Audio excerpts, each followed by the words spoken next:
করে নির্মাণ করে আরও বড় পরিসরে আবার চালু করা যায়। এই প্রস্তাবের পেছনে যুক্তি দিচ্ছেন তিনি, আমেরিকা ছিল আরও সচেতন দেশ, তখন অপরাধীদের বিন্দুমাত্র দেরি না করে শাস্তি দেওয়া হতো, সেটাই হওয়া উচিত এখনও। সান ফ্রান্সিসকো বের মাঝে একটি পাথুরে দ্বীপে অবস্থিত ছিল আলকাট্রাজ, যার আরেক নাম দ্য রক।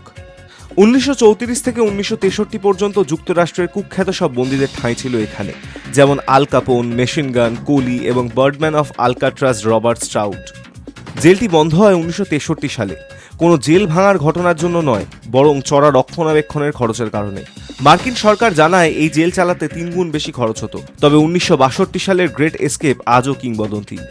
এখানকার 3 বন্দী রেনকোট দিয়ে বানানো ভেলায় পালিয়ে যায়, আর কোনোদিন তাদের খোঁজ মেলেনি। ট্রাম্পের এই ঘোষণার পর কাশ্মীর থেকেও প্রতিক্রিয়া মিলেছে। স্থানীয় এক বাসিন্দা বলেন, যদি বড় অপরাধীদের জন্য কঠোর ব্যবস্থা নেওয়া হয়, সন্ত্রাসবাদ ও অপরাধ কমবে।